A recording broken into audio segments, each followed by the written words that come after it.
Good morning. Thank you for joining us. So our webinar today is on integrating stepper motors. So the presentation itself is just under 20 minutes. And as usual, if you have any questions throughout, feel free to enter them into your questions panel and we'll do a Q&A at the end. Let's get started. Welcome to today's tutorial. Let's get started. Let's take a look at the agenda. We'll discuss what a stepper motor is. We'll take a look at the advantages and the disadvantages of steppers. We'll compare them with servos. We'll talk pretty extensively about the trapezoidal move profile. We'll talk about different ways to integrate steppers, and we'll have a live demonstration. We finish with a Q&A session. What is a stepper motor?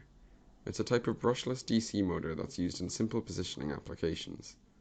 Effectively, you've got a motor whose full motor rotation is divided into a number of equal steps. Steppers are known for their ability to perform accurate positioning. The biggest advantage of steppers is that they work pretty well open loop. So how do they work? If we look at traditional stepper motor construction, you have a rotor which is a permanent magnet, and then the stator is constructed with multiple electromagnets. By manipulating the current to the stator windings, the rotor will align to a specific position of rotation. That's the basic concept behind the stepper motor. Let's look at the advantages of stepper motors. Firstly, they are relatively low cost, so you're going to save around 20 to 30% over the cost of a servo-based system. We've also mentioned that they work well in an open loop configuration, which is a key benefit because it means there are less required components.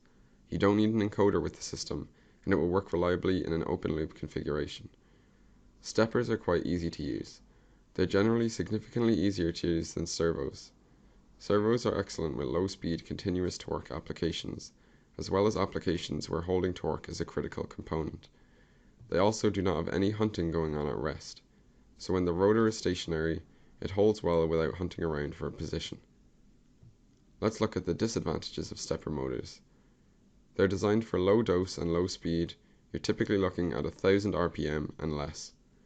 They have great holding torque and low speed torque, but the torque drops considerably as the speed increases.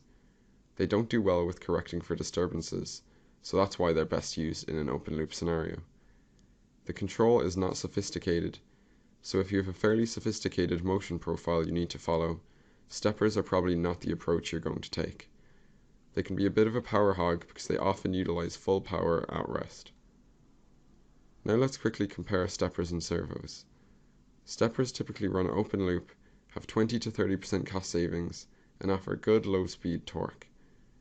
Servos are operated on a closed loop. They can operate on much higher speeds, they are more accurate, and can handle more sophisticated motion profiles. The chart on the right shows some of the characteristics of servos and steppers. So the green line indicates the torque of steppers, and you can see that as the speed goes up from 0, the torque goes down quite quickly.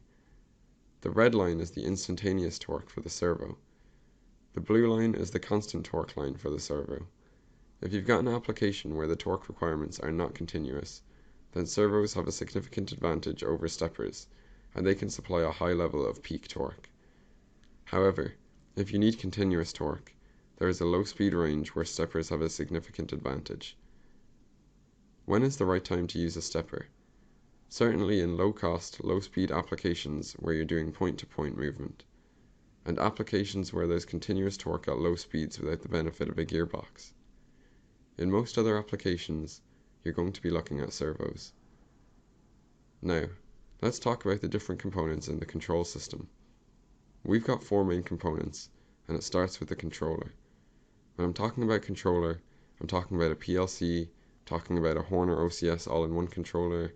It could be a personal computer, so I'm talking about whatever is driving the logic of the system. The controller is logically determining the required position of the motor based on the conditions. The next component is called an indexer. That commands the move by generating several steps or a pulse train. The indexer provides those pulses to the next component, which is the stepper drive. It's sometimes called a driver or a translate driver. It takes those low voltage pulses and converts them into the required motor currents, which cause the motor to turn to a particular position. So it presents the appropriate motor currents to get the shaft from where it is now to where it needs to be. And the motor is the mechanical component that's performing the mechanical motion. There's been an increase in the integration of the components in a stepper motor system. Often you'll see that the controller and the indexer are one component, and that the drive and motor are one component. On the left, you've got the Horner OCS all-in-one controller, which acts as the controller for the system and as the stepper indexer. On the right, I'm showing an integrated drive plus motor. These integrations have streamlined the stepper motor control system. Now we'll talk about the trapezoidal move profile. We have a velocity versus time chart on the right. There are certain parameters which we need to define for the trapezoidal move profile. That starts with starting velocity. That's the speed at which the stepper motor will begin operating, and then it will accelerate up to running velocity. So we start with starting velocity, accelerate up to running velocity, run along at a continuous speed for a while, and then decelerate. We have acceleration time, deceleration time, and running time, which we need to define. So those are the different parameters in a trapezoidal type move profile. They use slightly different units and parameters from time to time. In the Horner OCS XL series products from the XL4 on up, including the X5, we have the ability to present a trapezoidal move profile in the form of a pulse train. These are the parameters that you need to configure on the OCS side. If you look at the user's manual for an XL7, for instance, you'll see it expressed like this. You'll see start frequency, run frequency, acceleration count.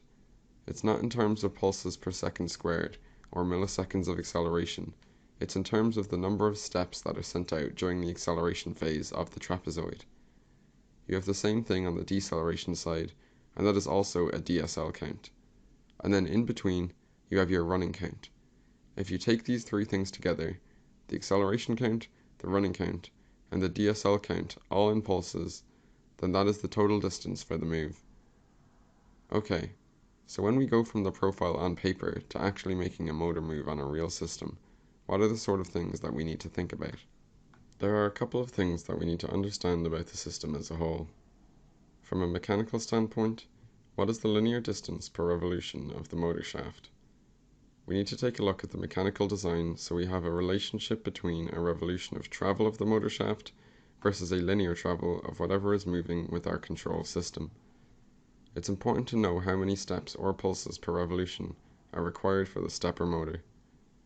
For each move that we're going to execute, we need to determine how far we are going to be moving.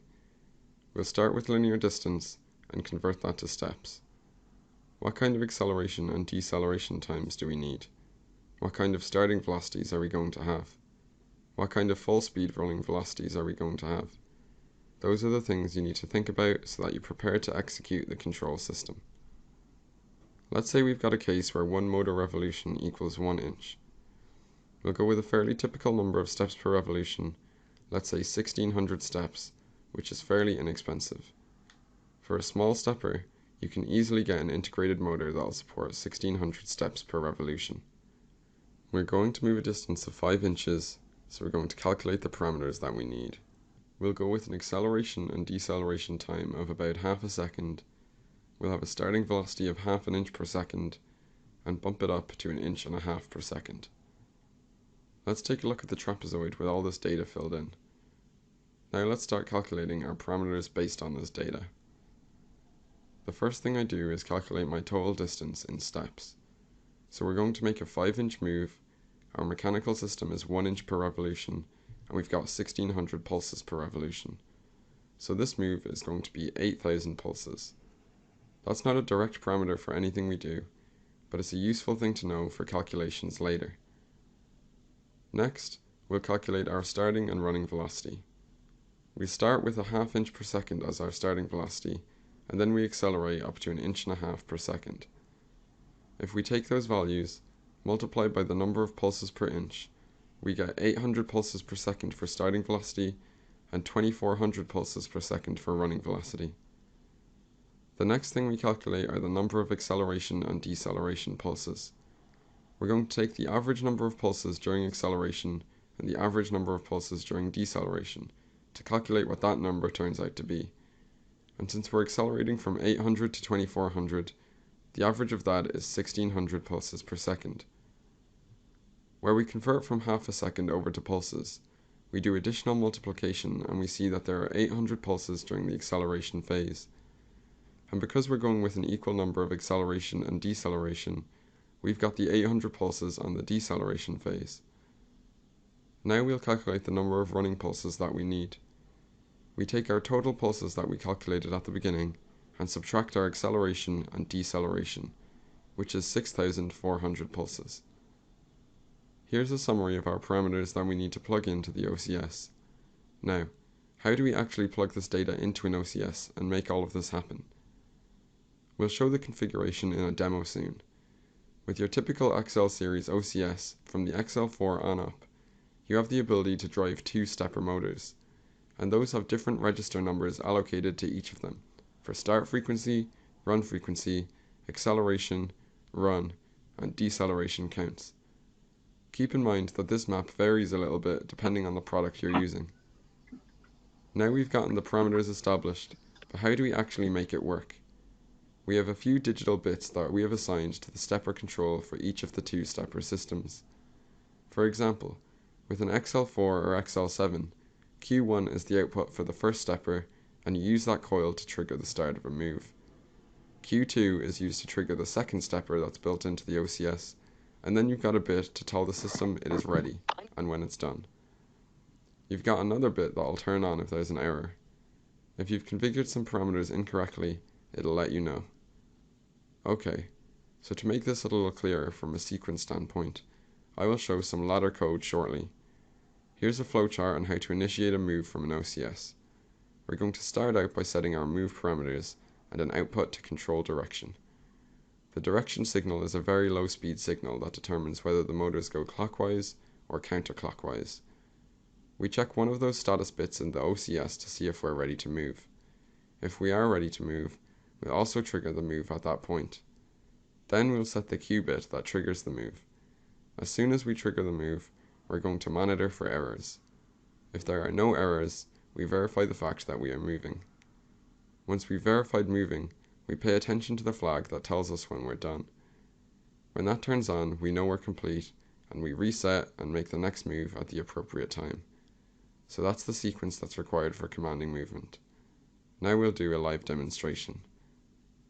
Let's start with hardware configuration. Alright, I have an XL7, that's my controller. This traditional step and direction interface is handled under local I/O. I happen to have a Model 3 here. The last digit in the part number determines what I/O has been installed at the factory.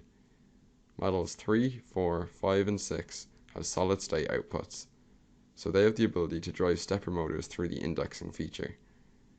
The Model 2 can also do it, but requires a special accessory that I'll cover in a bit. But in my example here, I have two outputs that can be used for stepper indexing. I'm going to go to the local I/O tab and go to Configuration Module Setup. I'll select the digital output option here. This is where you configure the high-speed output for stepper operation. I have just one stepper connected to the system, so I'm using Q1 as a stepper output. And by clicking that radio button, I've enabled the stepper capability in the controller.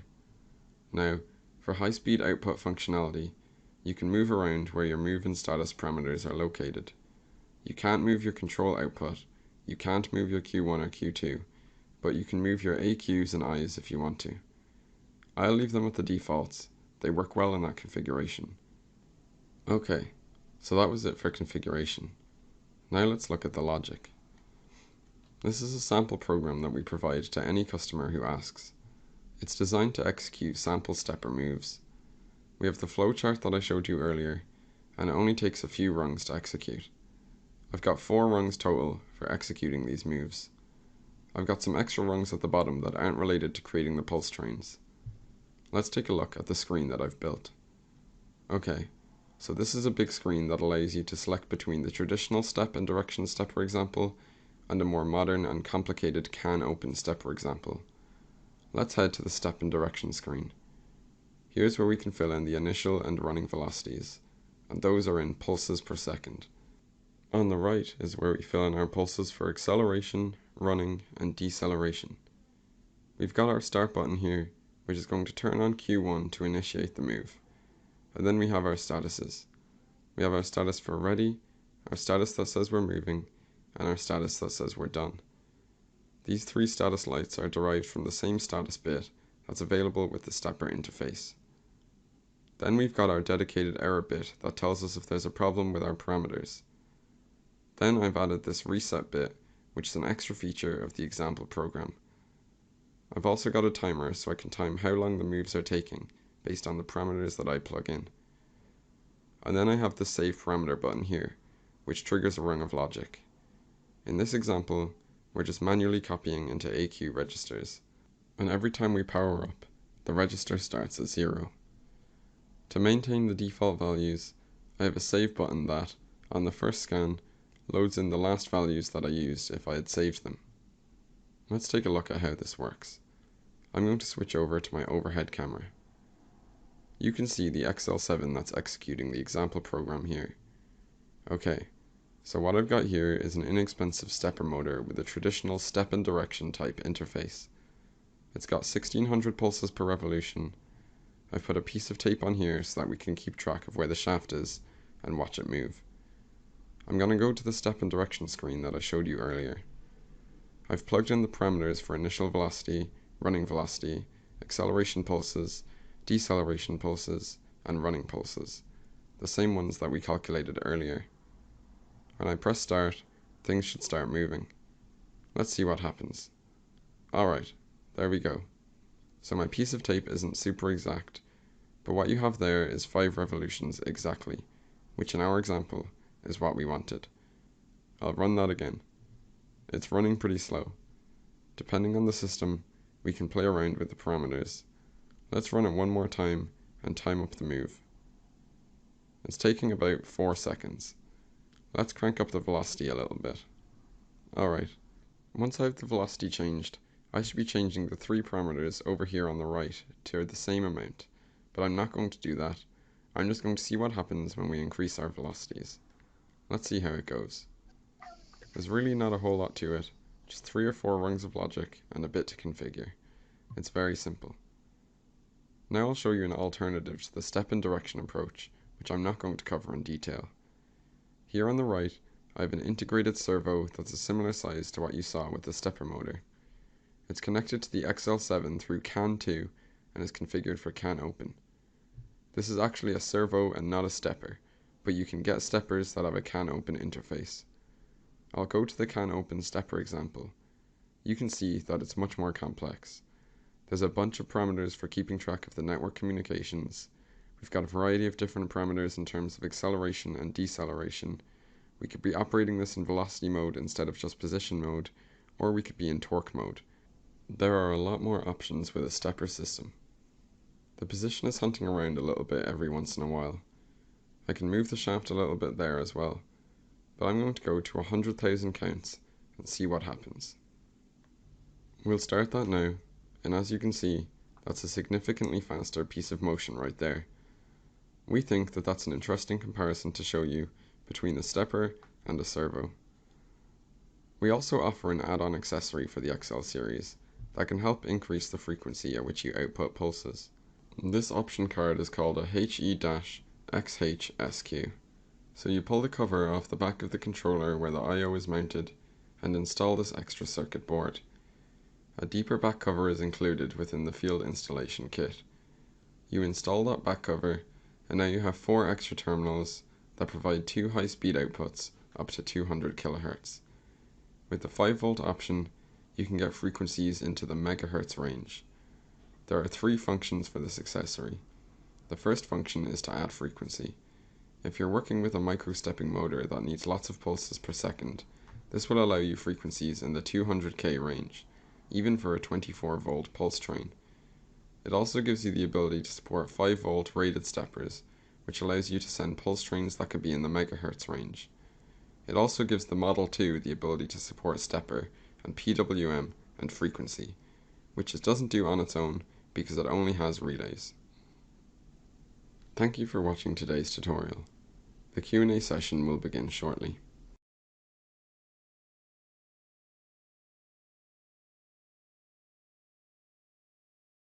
Okay, let's see if we have any questions. Is it easier to actually use a To control a stepper motor over can open communication link. Yeah, both have their advantages. You can certainly use can open as well. The step and direction might work a little easier for someone who hasn't seen can open, but yeah, by all means, can open is definitely an option to use there as well. Does the add-on card add extra channels? No, you don't get an extra 2 channels, you just get a bigger range on the 2 channels that are already there.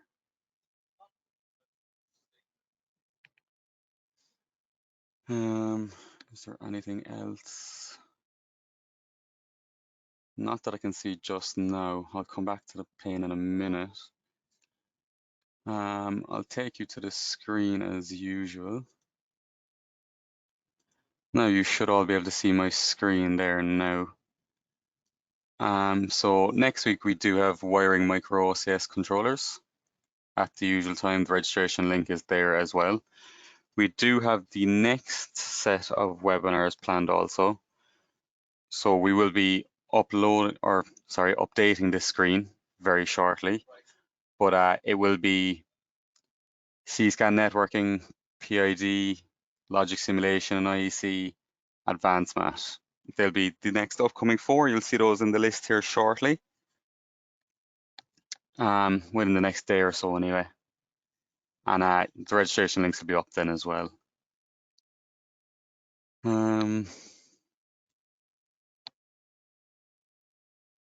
I think that is it for this morning. Thank you all for joining us. And as always, we'd love to see you again next week and the following weeks. And yeah, have a great day.